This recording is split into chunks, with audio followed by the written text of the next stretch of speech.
இந்தியாவில் மிடில் கிளாஸாக இருக்கிறதுக்கு காரணமே 3 விஷயங்கள். ஒன்று ரியல் எஸ்டேட்டில் அவங்க செய்த முதலீடு, அதற்கு முன்பு தங்கத்தில் அவர் செய்த முதலீடு, 3வது ஆயில் காப்பீடு, எல்ஐசி.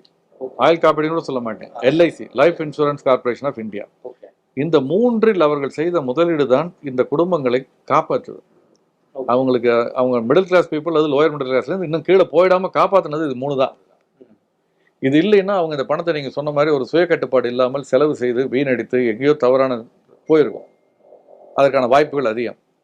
பட் அந்த மிடில் கிளாஸ் வந்து அதை தாண்டி மேலே வராமல் இருக்கிறதுக்கும் இதுதான் காரணம்.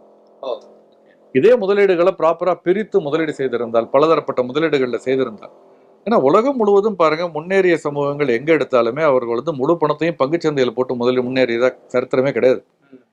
முழு பணத்தையும் தங்கத்தில் போட்டு முன்னேறியதா சரித்திரம் கிடையாது. முழு பணத்தையும் ரியல் எஸ்டேட்ல மட்டும்தான் போட்டு நான் பெரிய ஆளானேங்க ரொம்ப few people, very few people, கம்மியாக இருக்கும்.